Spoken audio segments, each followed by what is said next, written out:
Today, I'm going to tell you about creatures that had unique features which allowed them to grow to incredible sizes. They were some of the most impressive animals to have ever existed on our planet. The Argentinosaurus is a genus of sauropod dinosaurs that lived approximately 97 million years ago in what is now South America. Scientists think it was one of the largest land animals ever, with a length of up to 100 feet and a weight of up to 100 tons. A farmer stumbled upon a giant leg bone while tending his cattle. That's how he discovered the first fossils of the Argentinosaurus in Argentina in 1987. Further excavations uncovered more bones, revealing a massive dinosaur that would have dwarfed most other animals of its time. The Spinosaurus, meaning spine lizard, is a genus of theropod dinosaur that lived around 97 million years ago in what is now North Africa. It is believed to be one of the largest carnivorous dinosaurs to ever exist, with a length of up to 60 feet and a weight of up to 23 tons. The Spinosaurus is known for its distinctive elongated sail-like structure on its back.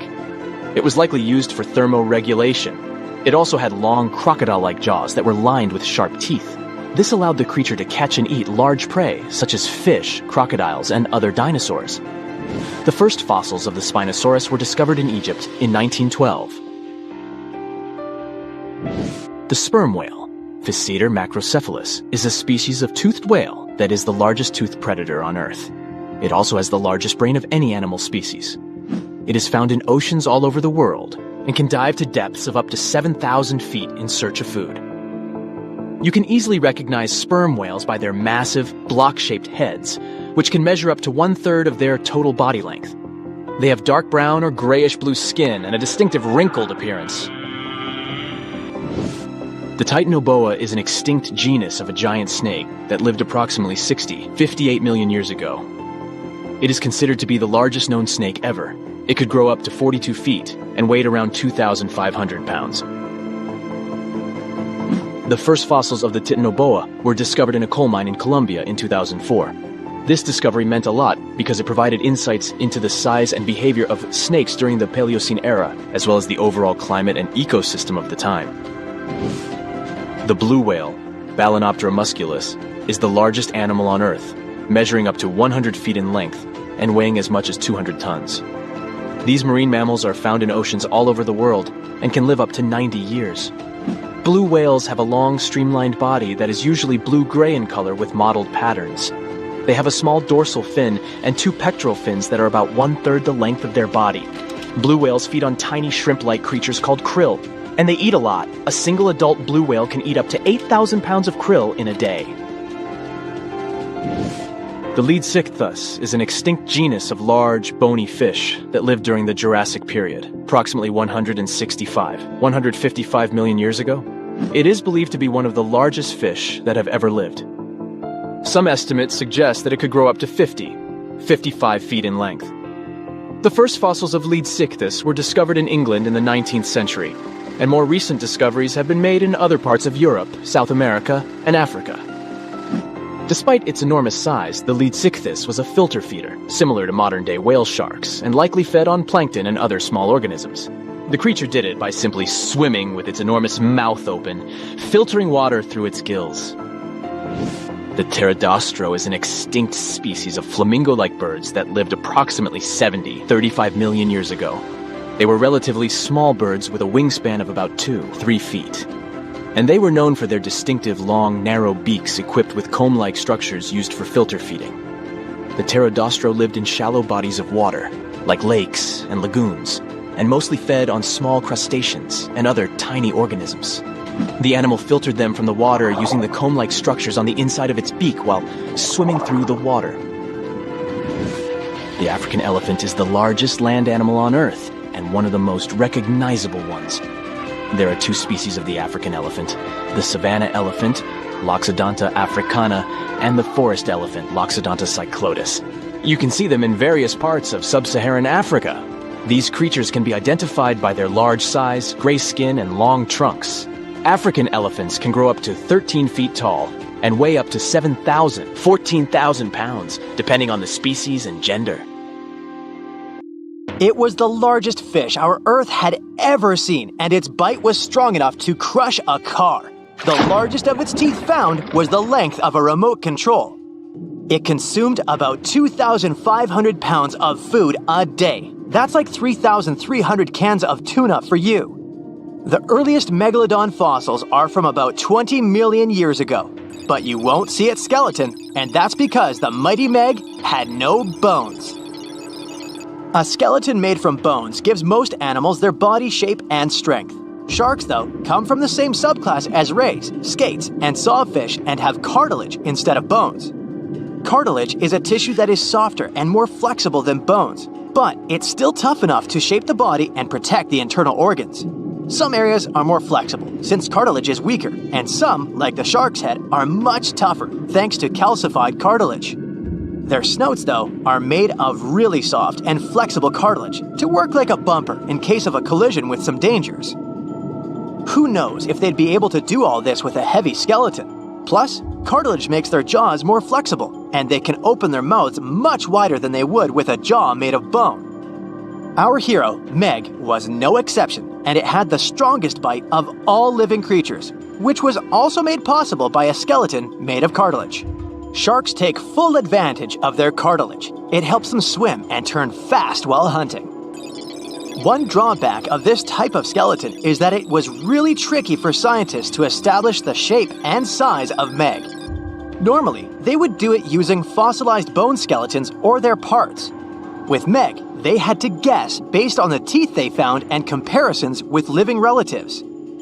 A more recent 3D computer model was based partially on scans of a preserved spine discovered in the 1860s. The model showed that Meg was bigger, faster, and even hungrier than scientists had previously thought. Looks like an average megalodon was 52 feet long. That's slightly bigger than the height of the Hollywood sign and weighed 10 times as heavy as an elephant. There were also much bigger creatures. Scientists still aren't sure how the megalodon got this size. The fact that there were bigger and smaller Megs probably has to do with a little something called Bergmann's rule. It says that the temperature of the surrounding environment affects the animal's body size because they either need to conserve or shed heat. The megalodons that reached cooler waters probably needed more body weight to make sure they survived in low temperatures. Those living in warmer waters had to be smaller to avoid burning up. If the researchers were correct in their calculations, it also means that Meg reached a cruising speed of over 3 miles per hour, which is much faster than other sharks. The still-living great white shark can cover a distance of nearly 7,000 miles without stopping, which is 9/10 as long as the diameter of Earth. It looks like the megalodon could have gone much further. Megalodons managed to survive on our planet for nearly 70 times longer than humans have. They were roaming the oceans for around 20 million years, and you could see them pretty much anywhere except near the poles. Scientists discovered the most northern fossils off the coast of Denmark and the most southern in New Zealand. The reason why there were no megalodon teeth found in Antarctica is most likely that these adapted to only warm tropical and subtropical waters. The younger ones like to keep to the shores, while full-grown adults preferred coastal areas, but they could easily move into the open ocean as well. When our planet went through a period of global cooling and drying, and the seas began to freeze around 3.6 million years ago, there was less and less room for Meg to thrive. Much of their prey, like smaller whales, seals, and sea turtles, disappeared or relocated to waters that were too cold for our hero. And at the same time, the number of its natural competitors, like smaller predatory sharks, like the great white shark, and whales increased. This shifting food chain dynamics could have been even more dangerous for the Meg than the cold ocean water. You're used to seeing them on the big screen as heartless monsters, but these huge sharks were actually loving and caring family guys. Scientists discovered several megalodon nursery areas in Florida, Maryland, Panama, and off the coast of Spain. It looks like they gave birth to their young in shallow water environments. Then, little Megs would stay there with adults protecting and raising them until they were ready to fight off predators. The mighty Meg had 276 teeth in 5 rows in its mouth. Similar to other sharks, it was fast in replacing its worn-out or lost teeth. With 4 or 5 rows of teeth in its mouth, it basically acted like a conveyor belt, able to grow back damaged or missing teeth. This means that an adult megalodon probably would have grown several thousand teeth throughout its lifetime. Although the great white shark is often mentioned as Meg's closest relative, they'd hardly be distant cousins. The ancestors of today's great white existed at the same time as the Meg, but they weren't best friends and even rivaled each other. The great white shark wouldn't win in a head-to-head fight with a Meg, but it was a better hunter using its smaller size and agility to snap up the giant's prey quickly. This only left the bigger fish and whales for the Meg, but its food supplies began to run out as the whales swam to the cooler new seas. Rather than a great white, the megalodon is more like a modern bull shark. It had a short snout, a flat lower jaw, and huge pectoral fins to support its massive weight and size. We also speak of Meg as an extinct giant, but can we be 100% sure it isn't hiding somewhere as we speak? After all, we've only explored 5% of our oceans altogether. The Mariana Trench is the deepest oceanic trench on Earth, and you could dip the whole of Mount Everest in its deepest part, and over a mile of it would still be above the surface. If a megalodon or two needed a place to hide, that would be the perfect spot. It wouldn't be the coziest place to live, though, with its cold water and total darkness. Plus, the pressure there is 1,000 times stronger than at sea level. So, if a Meg really were hiding down there, it would have serious issues with its teeth, because calcium would dissolve under that pressure. To survive here, it would also need to learn to navigate in complete darkness. That means it would have either become bioluminescent or evolve to grow massive eyes like the giant squid. If the Meg were still around and true to its dietary choices, it would have to eat smaller fish, and that would be a problem for us humans. Especially those of us who love fish, that is. And the ocean isn't cooling down these days. The megalodon would love its temperature and would thrive and reproduce faster than ever. Those giants would create some massive problems for cargo ships and cruising vessels. In case you're now scared at the thought of meeting a megalodon, relax. Most scientists don't think it's possible because of our hero's size. Most foods that megalodons like to eat live in shallow ocean areas and not in the deep, deep sea. Meg would need to come up for dinner every now and then, and it's kinda hard to miss a creature this big. They're both giant prehistoric creatures to us, but the megalodons and the dinosaurs never actually coexisted. The dinosaurs probably died out about 66 million years ago. Megalodons seem to have appeared a bit later. In 1952, an Air Force plane called C-124 Globemaster II crashed into a big mountain while flying from Washington to Alaska. Sadly, everyone on board, 52 people in total, didn't make it. The bad weather at the time made it hard to find the crash site, and even later, any attempts to locate it failed. But in 2012, a helicopter crew doing a training mission spotted the pieces of the crashed plane on a glacier called Colony Glacier in Alaska. They started looking for more pieces and confirmed it was indeed the missing plane. Since then, every summer for about a decade, different military groups have been helping in an operation called Colony Glacier. They've managed to identify 40 out of the 52 people whose lives were lost in the crash. The soldiers taking part in this mission take their promise seriously to never leave a fallen comrade behind. They believe it's their duty to bring back those who didn't make it. Another discovery comes from the Alps. In 1991, some hikers exploring the picturesque Alps stumbled upon a human body. It was half frozen in ice at the top of a mountain pass between Italy and Austria. At first, the local police thought it might be a mountaineering accident, but in a few weeks, archaeologists started claiming that this guy might have lived more than 5,000 years ago. They eventually gave the frozen fellow the nickname Ötzi. He was named after the nearby Ötztal Valley. He's become quite famous as the oldest ice mummy on record. Ötzi's frozen state might not be as unique as we thought, and that's where things get really cool. Archaeologists have another theory. See, at first, everyone was convinced that Ötzi marked the start of a cooler period because he had been frozen in the ice without any interruptions since he had lost his life. Yet, over the past few decades, glaciers and ice patches worldwide have been melting away like ice cream on a hot summer day. Not just Ötzi, but other ancient relics like bodies, hunting gear, horse droppings, and even ancient skis started to appear. So, archaeologists say there are similar sites. They found quite a few, and they all fit perfectly into this growing field of glacial archaeology. It seems like as the world warms up, it will show even more ancient secrets from the deep freeze. Moving on to another amazing discovery. In 2018, William Taylor and Nick Jarman were exploring the snowy slopes of Mongolia's Altai Mountains. They found an ancient treasure trove hidden in the ice. Inside the trove, they found a well-preserved 3,000-year-old arrow shaft adorned with ochre markings. It was in pristine condition, a rarity for organic items that old. They found other items too, like a bronze arrowhead with bits of animal sinew still attached.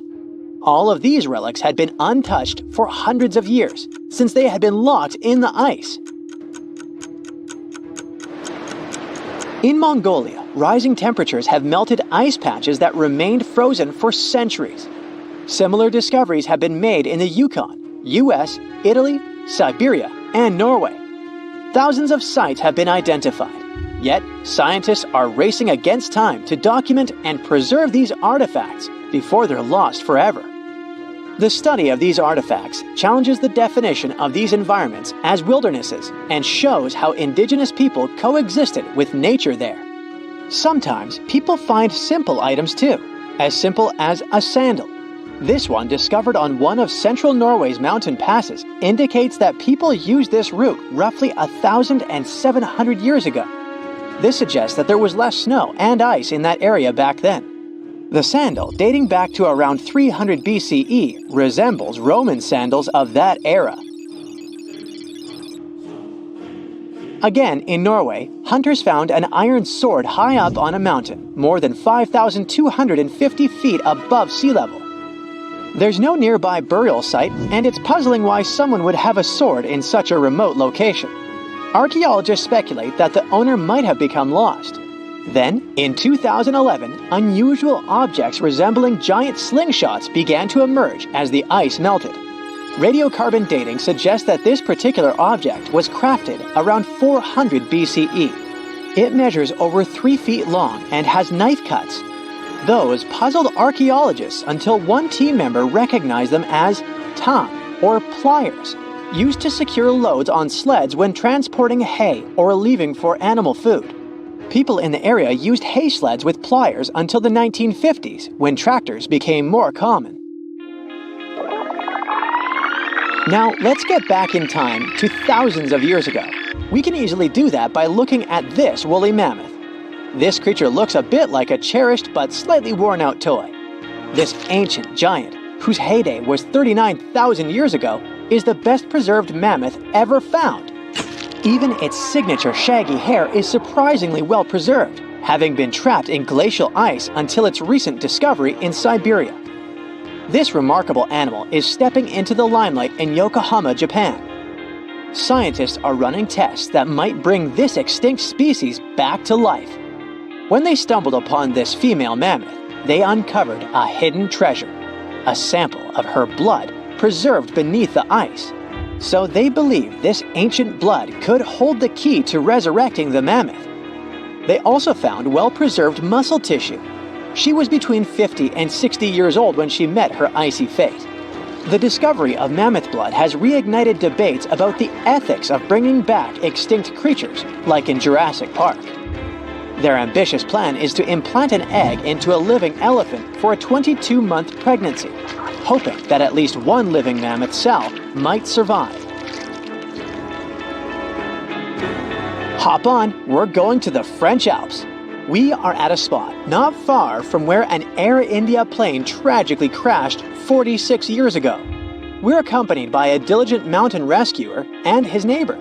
They went to this area after a bunch of tourists had noticed a strange-looking thingy on a glacier. It was a bag.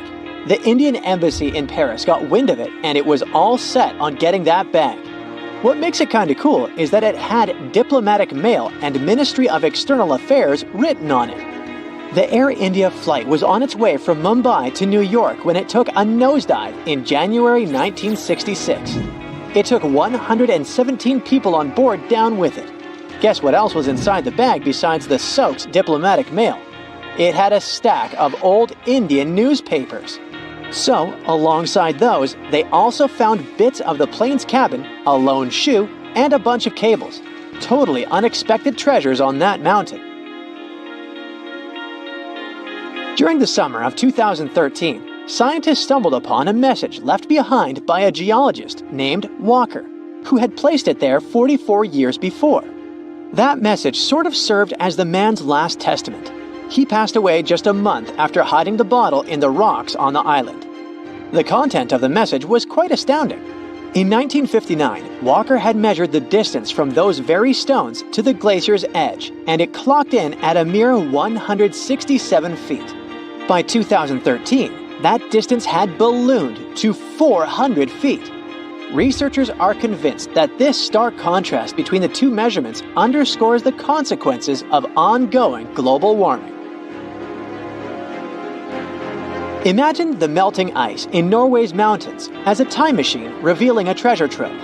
Nearly 800 Viking artifacts tucked away for over 1,000 years have been unearthed. They give us a peek into the bustling trade networks of the Viking era and the critical role of the mountain passes in this ancient commerce. Among the finds are leather shoes, cozy woolen mittens, stylish tunics, feathered arrowheads, horseshoes, walking sticks, and kitchen gadgets from the Viking chef's toolkit. There are even Viking pack horse souvenirs. These artifacts provide us with insights into ancient travel habits and the peak times when those paths were bustling with activity, and give us a glimpse into the lives of adventurers. Poison dart frogs are one of the most toxic species on our planet. They come in a range of bright colors: blue, green, yellow, orange, and red. And that's not just to show off. It's a kind of message to all the predators that might want to come after them. I'm toxic, so you better stay away and don't try to eat me. The golden poison dart frog, for example, has so much poison it could finish 20,000 mice. Vibrant colors in nature are generally a sign it's better to stay away from that animal, because it's a warning you're looking at something you definitely don't want to eat.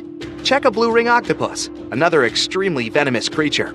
Unlike poison dart frogs or, for example, velvet ants, whose bright colors you see right away, this octopus shows its blue rings only when it feels threatened. With over 300 pounds and 10 feet in length, Komodo dragons are the heaviest lizards on our planet.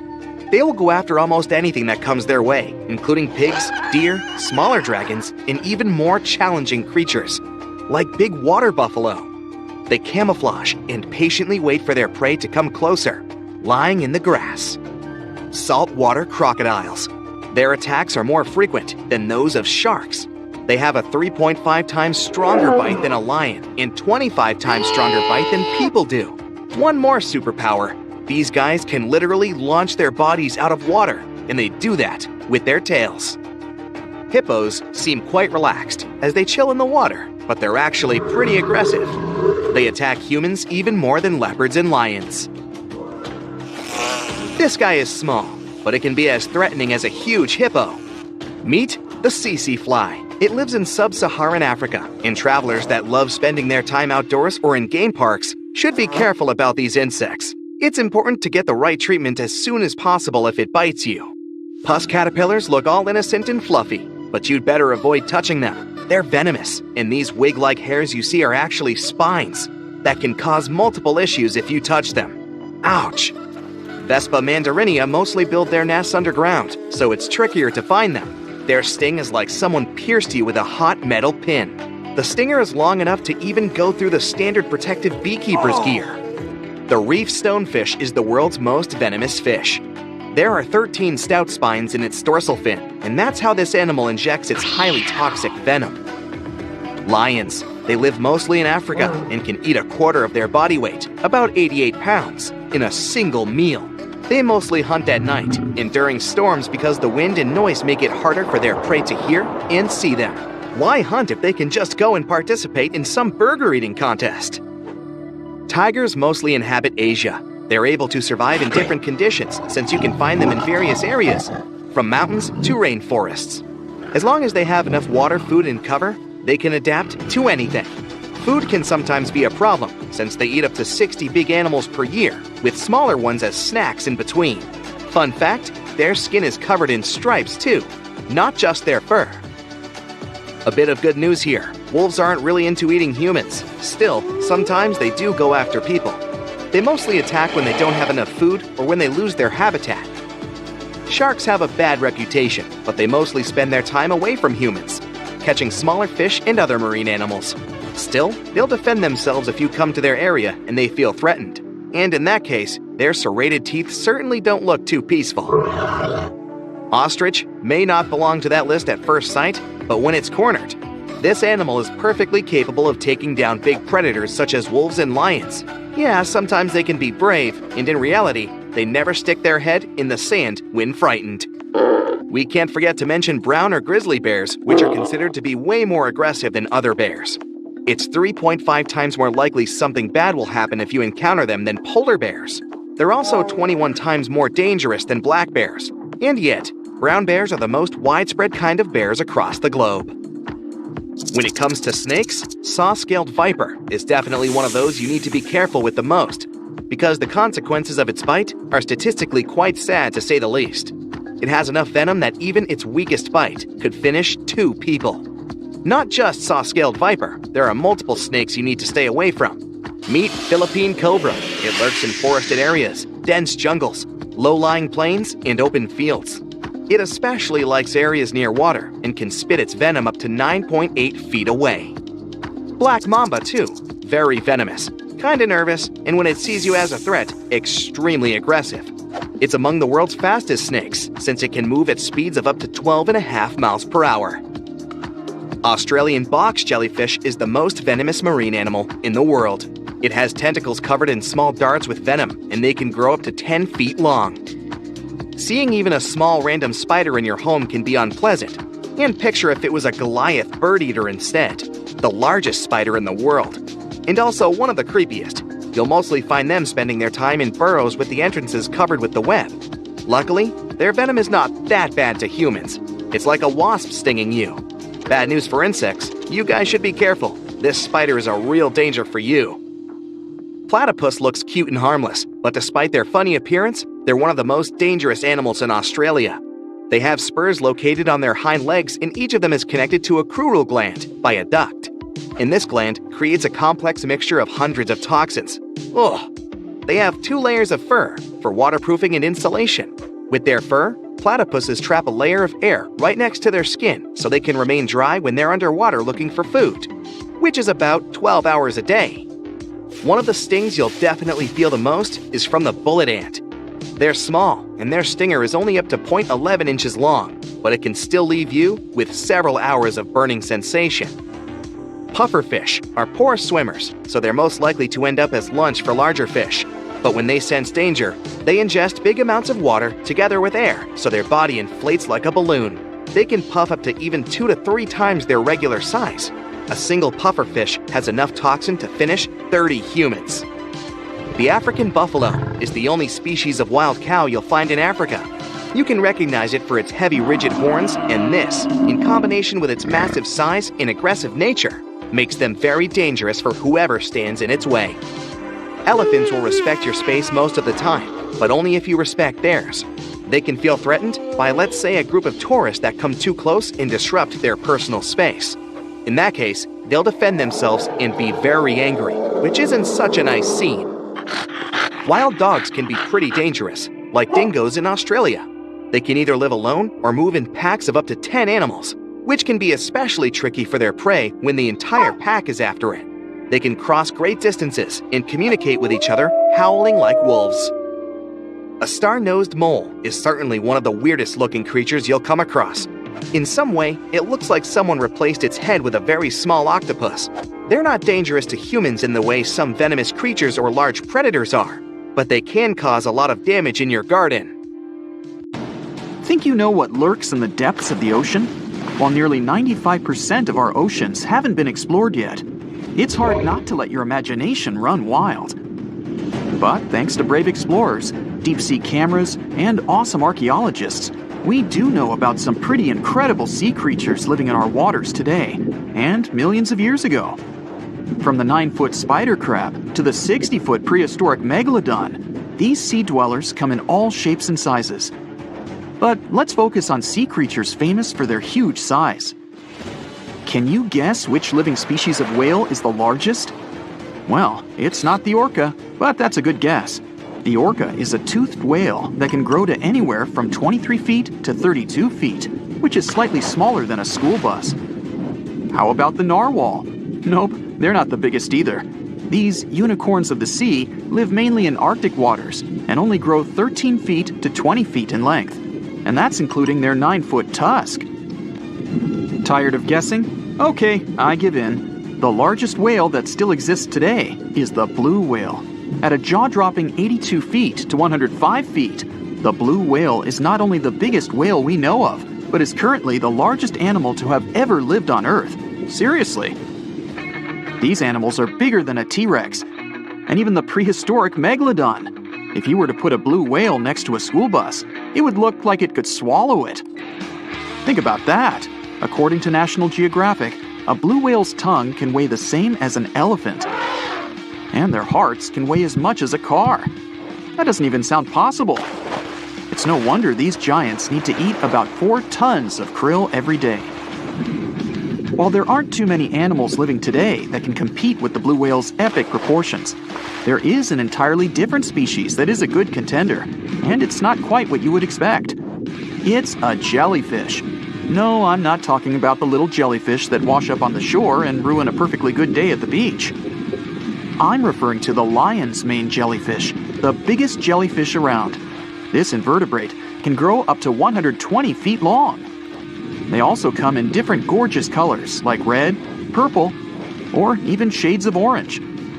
As if their length wasn't impressive, the lion's mane jellyfish boast a whopping 8 sets of 70 to 150 tentacles. That means they can have up to 1,200 in total. And here's the giant oceanic manta ray, the largest type of ray in the world. Their wingspan can be longer than a bus. These guys can reach 30 feet in length. They also have the biggest brain compared to body size among all fish. Unlike their stingray cousins, mantas don't have venomous tails. And while the lion's mane jellyfish and the blue whale are yet to be beaten for the longest sea creature, there is one marine creature that can grow even larger in length.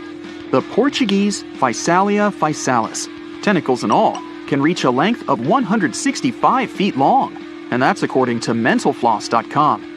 While this thing may look a lot like a jellyfish, it's actually known as a siphonophore, and there are hundreds and sometimes thousands of them that are genetically identical. Their long tentacles help the organism catch prey, and its sting is fatal to most animals, even humans in some cases. What's even creepier is that if one of the tentacles comes off the organism for whatever reason, it can float around the water for days before decomposing. Even if it's detached, this tentacle can still sting you. But don't go running out of the ocean just yet. Your chances of being hurt by a Portuguese Physalia physalis sting are pretty slim.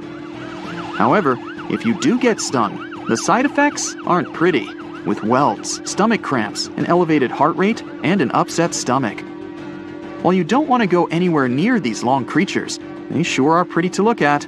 Check out all those colors.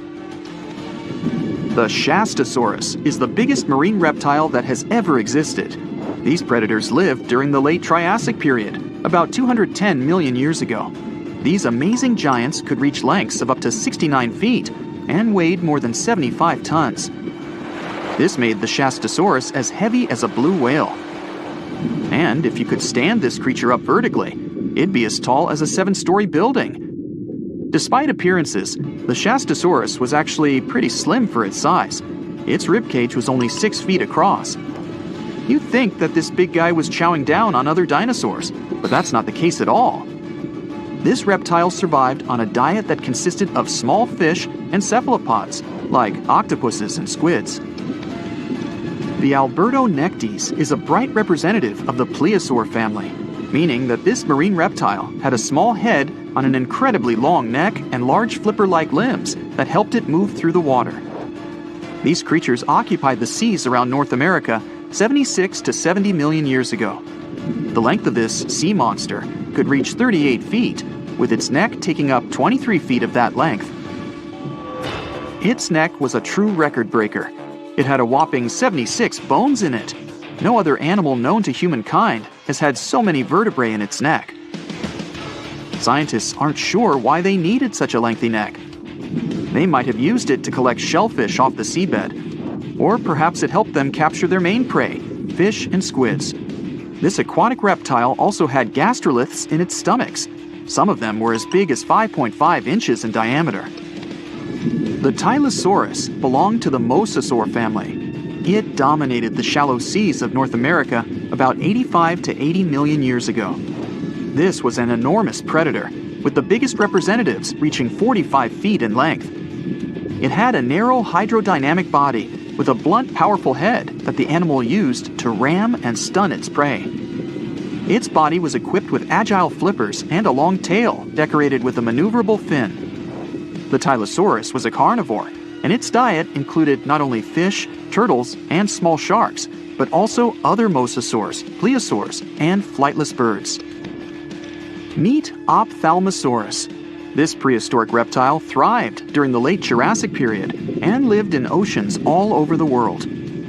Ophthalmosaurus weighed somewhere around 6,000 pounds and grew to approximately 16 feet long, according to newdinosaurs.com. That's about the same length as the beluga whale that exists today.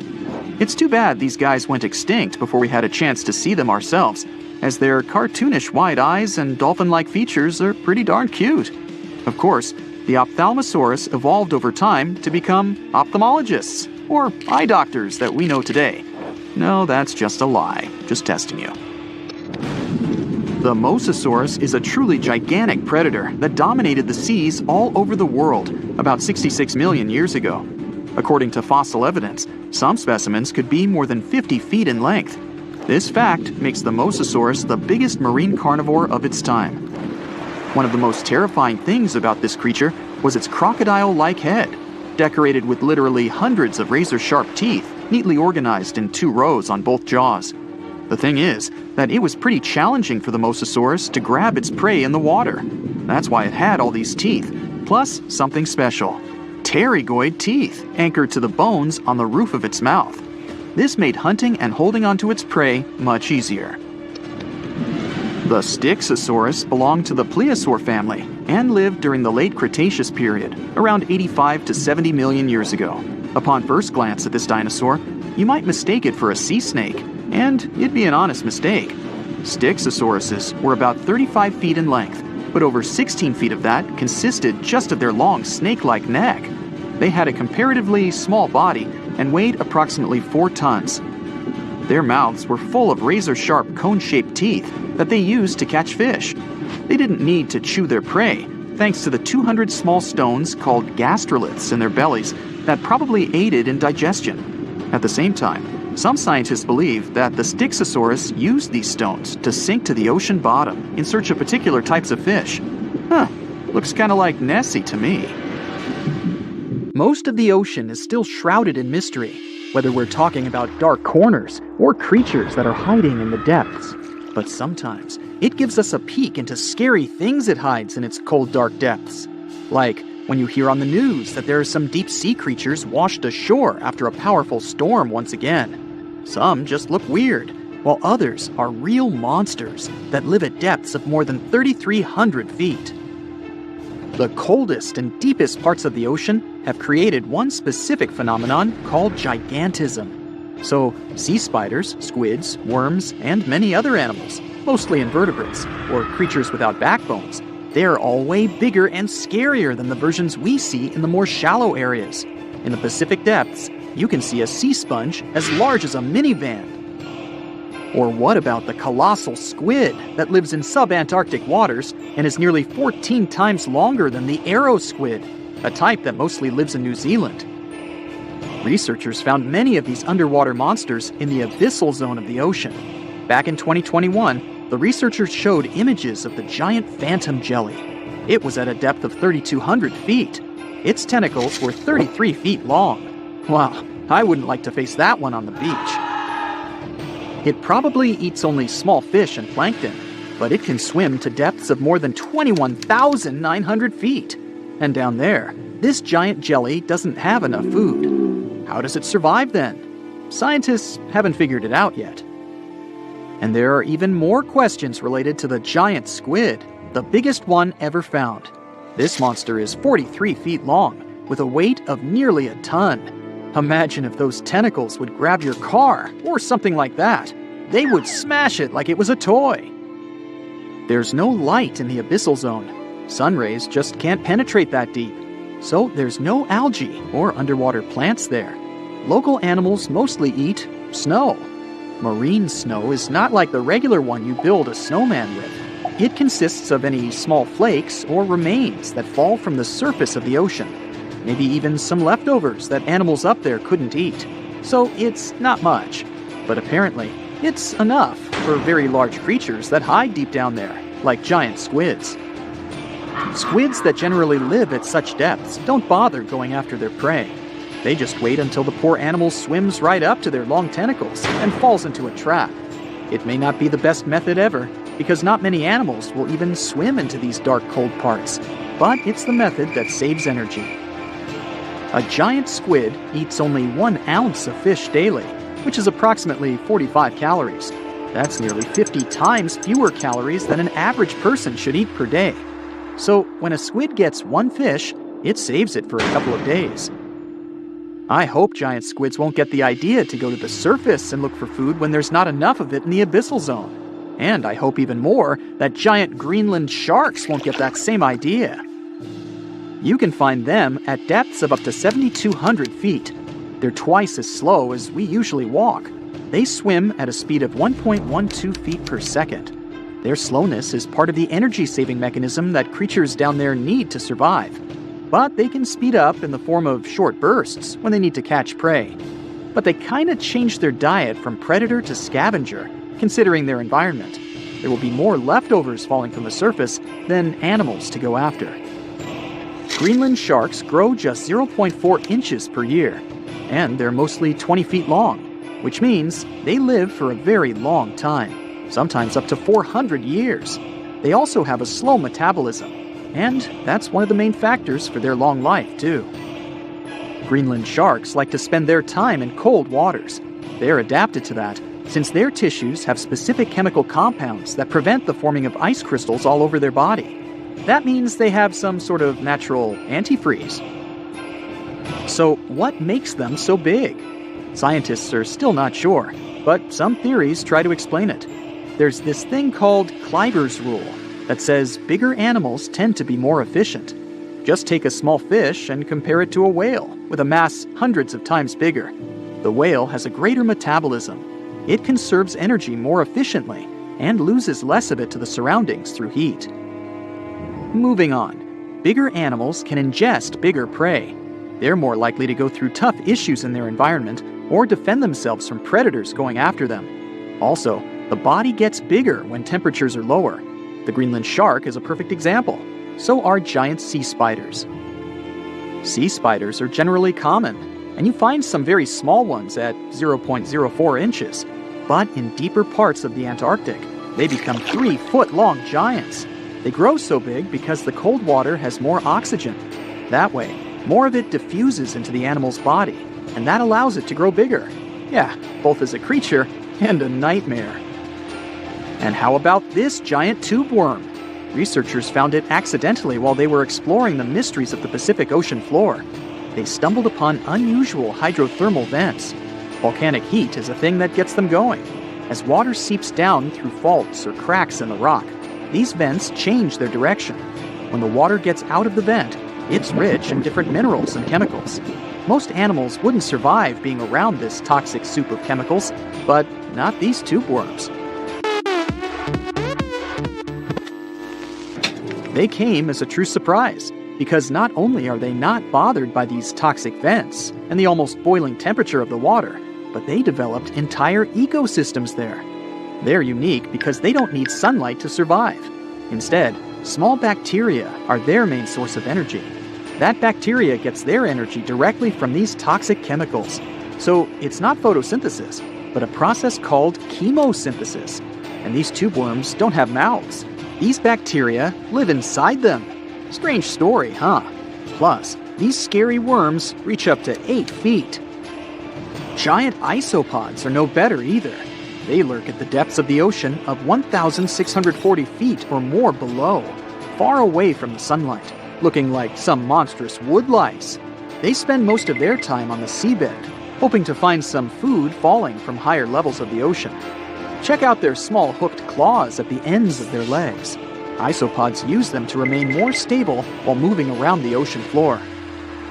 Since there's no light, they have long antennae that help them feel their way around. These sensory antennas are about half the length of their body. Giant isopods have pretty big eyes compared to their body size, too. They can grow over 12 inches from head to tail. And these fellas are really patient. Remember how we said animals down there rarely get food? Sometimes they need to wait for years to get a proper meal. That's why their metabolism is amazingly slow. 5 years later. They can go for 5 years without eating anything. Imagine that. I get hungry just talking about this.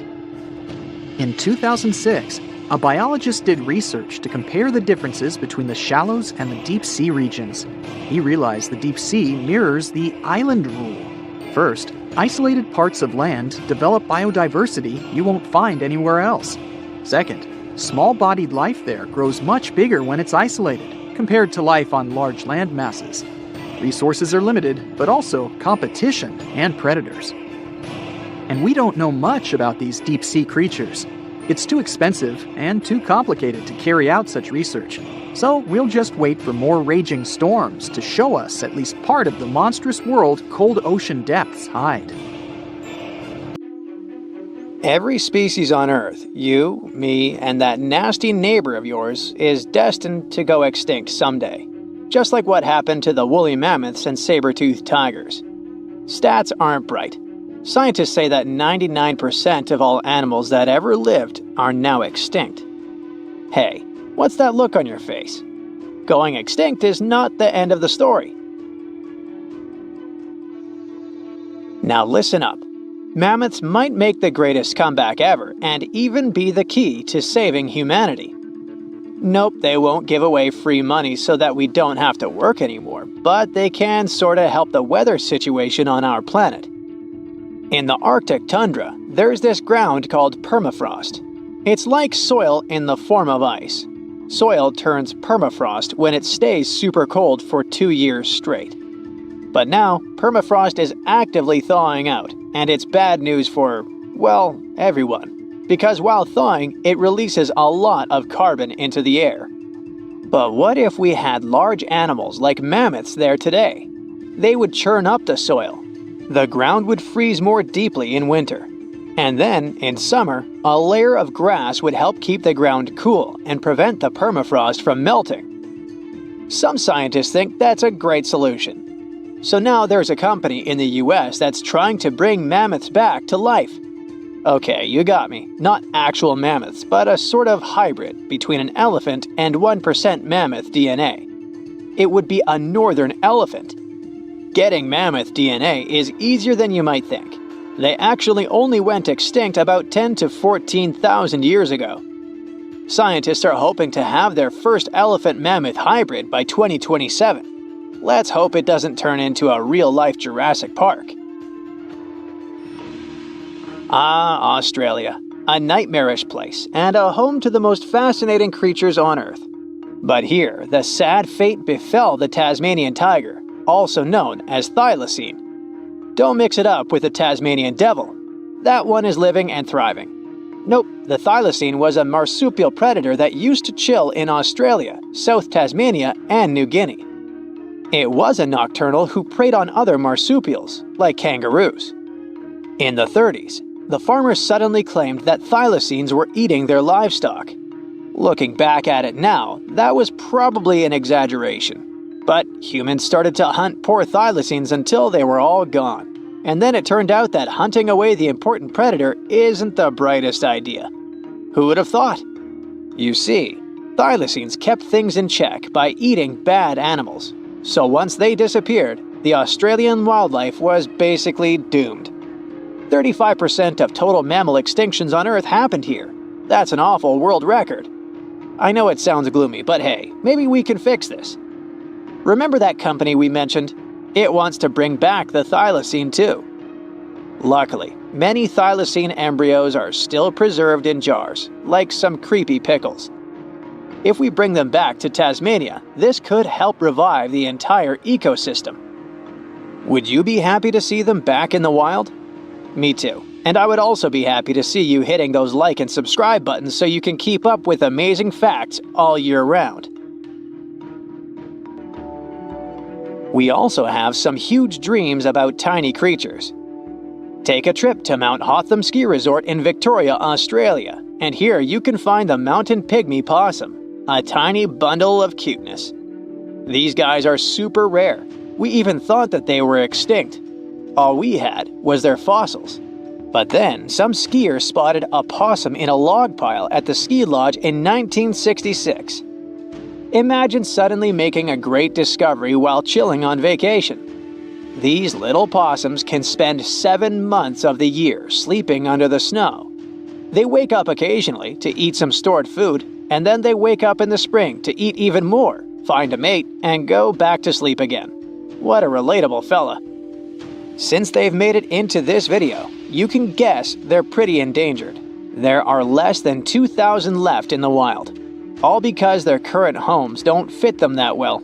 But hooray, we can help them too. You see, their ancestors lived in lowland forests about 20 million years ago, so maybe mountain possums could live better if we moved them there. Of course, we can't just take them to the woods and expect them to survive. Instead, scientists want to slowly release possums into the forest and check up on how they get on with it. Let's hope these cute creatures will adapt to woodland life. The southern gastric brooding frog, also called the platypus frog, was quite a unique creature. It was discovered in 1972 in Queensland, Australia. Back then, this fella shocked the scientists with its super weird birthing practices. Check this out. The mother frog swallows her eggs, turning her stomach into the womb. Then she doesn't eat at all for 6 weeks straight. I could never. Meanwhile, the tadpoles hatch in her stomach, start to grow, and eventually get so big that the mom literally has to breathe through her skin. And then she literally spews out her offspring left and right. Bleh. But this insane process is a great evolutionary achievement, which is why it drew everyone's attention. But the wonder didn't last long. By the mid-80s, all known species of these frogs vanished from their natural habitats. Why? We have no idea. There are many theories, but almost no evidence to back them up. In any case, over the years, these guys officially became extinct. But it all changed in 2013. Scientists started a groundbreaking project named the Lazarus Project. Now they want to resurrect these frogs to learn cool cloning techniques from them. Are you guys ready to copy their genetic preservation method? Yeah, me neither. But let's dive deeper. Literally go in the water. Meet the coelacanth. This creature lived in the oceans back when the dinosaurs roamed our planet, and didn't even notice the asteroids. These guys are the Methuselahs of the sea. They can live up to 100 years, and they don't even start thinking about leaving offspring until they're around 55. At least they've got plenty of time to live for themselves. We actually thought this creature had gone extinct about 65 million years ago. But then, the first Latimeria specimen was discovered off the coast of South Africa in 1938. Now they're known as living fossils. And these fish are enormous. They weigh around 200 pounds. They're also super stylish, with those lobe-fished paddles that make them look like disco balls. Oh, and they're great aerialists. Thanks to those versatile fins, they can even do headstands and swim belly up. The coelacanth is also a bit of a homebody. It's not very energetic, and likes to live in underwater caves during the day, only coming out at night to snack on smaller fish and squid. Another animal who's literally me. Now we're trying our best to preserve this species, and I won't be surprised if it outlives us all. And finally, let's talk about the largest and most awkwardly looking flightless bird from New Zealand, the South Island takahe. The tale of the takahe started way back in the Middle Ages. Humans accidentally hunted them all away, and by the late 19th century, it seemed there were none of them left. But then, they were rediscovered in New Zealand in 1948. Poor guys did all they could to hide from us in the mountains, but we still got them. But it's different now. Since then, we've been trying our best to save them from extinction. There's a takahe recovery program going on, and it shows great results. They managed to greatly boost the number of birds in the wild. As of 2023, the takahe population has grown to around 500 birds. They're now considered nationally vulnerable, not nationally critical. It's a little progress, but progress nonetheless. Let's keep it up.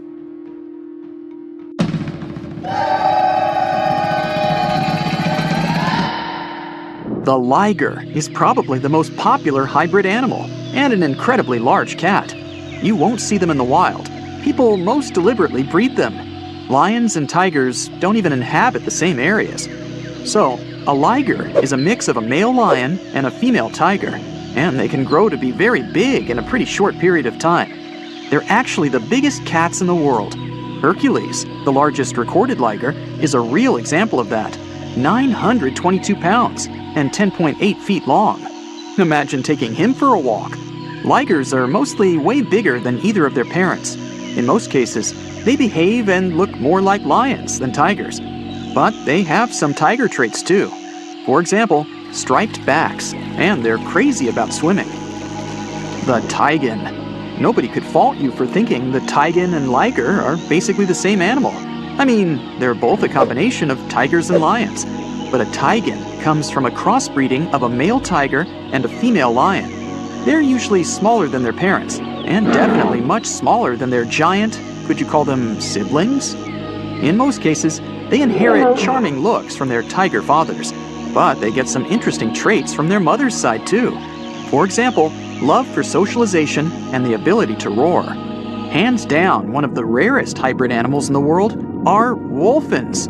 These fellas are a mashup of a female bottlenose dolphin and a male false killer whale. Its name might make you think differently, but a false killer whale belongs to the dolphin family. They're not even related to killer whales. Wolphins are such an interesting 50-50 mix and balance of their parents. They have dark gray skin, the perfect blend of a black false killer whale and light gray dolphin skin. Dolphins have anywhere between 80 and 100 teeth. False killer whales have 44, and their hybrid young is halfway, with 66 teeth in total. What would it look like if algae and a slug paired? No need to imagine. You have a green sea slug to check the result. It lives in salt marshes in Canada and New England, and it's possibly the weirdest hybrid creature you'll see in this video, and in general. Part plant, part animal. So, some slugs seem to have been very sneaky while stealing the genes from innocent algae that they have eaten to enable them to look like this. Since they're partially a plant, they can produce the plant pigment called chlorophyll. That means these unusual slugs can even photosynthesize. That's the process plants use to turn sunlight into energy. So they produce their own molecules that contain energy without having to eat anything at all. When scientists first discovered it, a green sea slug was the first case of a multicellular animal that's able to produce chlorophyll. What do you get when you mix a male leopard and a female lion? You get an interesting hybrid called a lepin. These animals grow to be almost as big as lions, but they still have shorter legs, similar to their father leopard. They inherit some of his other traits too, like a love for climbing and swimming. You can have a union with a male lion and a female leopard too, and the result is called a leopard. Male lions are usually around 10 feet long and weigh about 500 pounds. The female leopard is way smaller, only 5 feet long, with a weight of about 80 pounds. The difference in size here is too big, so this pairing really doesn't happen that often. Okay, how about a buffalo and a cow? When you were little, maybe you thought that they could be a good match, but in reality, the combination creates an unusual hybrid animal called a beefalo. Not many types of hybrid animals can reproduce on their own, but a beefalo can do it. When a grizzly and a polar bear get together, it results in a growler bear, or grizzly bear, or grizzlar, whichever you like the most. You can see them even in the wild. These two types of bears have a mutual contempt for one another. Yep, they're not good at living together in a mutual habitat. But even though it's rare, the love can still happen and result in these cute caramel-colored hybrid growler bears. In most cases, they'll be a bit smaller than polar bears, on average 60 inches tall at the shoulder, and approximate weight 1,000 pounds. But they're well equipped for surviving in warmer climates, thanks to the genes they got from their grizzly family side. Now let's get to one pretty tough fella, the jaglion. As its name implies, it's the hybrid of a jaguar and a lion. We don't know much about these intriguing big cats because only a few of them exist. But there was an unintentional mixing between a black jaguar and a lioness, which eventually resulted in two jaglion cubs. One had a dark gray coat with black spots, because of the dominant melanin gene black jaguars usually have. The other one had a lion color and the rosette pattern spots that remind you of a jaguar. Yep, you already know it. There are also liguars, a hybrid of a female jaguar and a male lion. That's some colorful family. Speaking of wild cats, have you ever heard of a savanna cat? Savanna cats are in both categories of house pets and exotic hybrids, since they're a mix of a domestic cat and a wild African serval hybrid animal. We're talking about striking animals, almost as big as a domestic cat. But what gives them their exotic look are their tall bodies, slender forms, and spotted coats. These cats are extremely loyal, intelligent, and loving creatures. Here's one unexpected mixture, a zebroid. Technically, it's a name people use to describe a hybrid of a zebra and any equine species. But when you pair a zebra and a horse, their young is called a zorse. Zebra hybrids mostly look like whichever animals they've been crossbred with, but with the striped coat of a pure zebra. Most of these hybrid creatures don't even have fully striped coats. You can mostly see the stripes on non-white areas of their bodies and legs. Speaking of zebra hybrids, check out this adorable creature. It's called a zonky, or zedonk, zebras, zenki, take your pick. They're mostly either tan, gray, or brown in color. You'll distinguish them by unique stripes that are darkest on their legs and belly. Unlike some hybrids, such as the liger, zonkies can normally live in the wild. In fact, that's where you can find them, living life to the fullest across savannas and open woodland, mostly in Africa. Can you guess what a geep is? Yep. A combination of goat and sheep, and definitely one of the most adorable and cuddliest hybrid creatures in this video. Geeps are very rare. Some experts even believe it's possible that they're not true hybrids, but just sheep with certain genetic abnormalities. After all, sheep and goats do carry different numbers of chromosomes, which means cross-species mixes are almost impossible. When a camel and a llama get together, you get a cute little thing called a kama. Similar to beefalo, the kama also produces the best economic traits of both its parents. The first one was born in 1998. Kamas don't have camel humps. Their body is covered in soft, fleecy fur, similar to their llama side of the family. They can drink big amounts of water at a time, so they can survive with almost no water at all for pretty long periods. The coy wolf is a hybrid where nothing looks that unusual to most people, since the coyote and the wolf are not that drastically different in their looks. After all, these two species only diverged around 200,000 years ago. Now they're still able to mate and bring coy wolf cubs to the world. People living in eastern Canada and the US might be familiar with these smart, adaptable animals that inhabit their forests, neighborhood parks, or sometimes even cities. These hybrids have emerged over the past century or so. And they've picked up the characteristics of both their parents. When a coy wolf is fully grown, it's somewhere in between the size of both parents. But it's also 55 pounds heavier than pure coyotes, and has a bigger jaw, longer legs, smaller ears, and a bushier tail. Check out the narluga, an extremely rare creature whose parents are a narwhal and a beluga whale. It's a pretty strange animal, but far from being lonely, they mostly live in the North Atlantic. Scientists had suspected their existence for decades. In 1990, they found an unusual-looking whale skull located in an Inuit hunter's tool shed in Greenland. People from that area said that there were other similar-looking animals, and they fit the description of neither a beluga whale nor a narwhal. People said they had gray skin, narwhal-like tails, and beluga-like flippers. Narwhals and beluga whales are similar in size, and they share a family, the Monodontidae family. So it may not even be that surprising that they're able to successfully breed in the wild.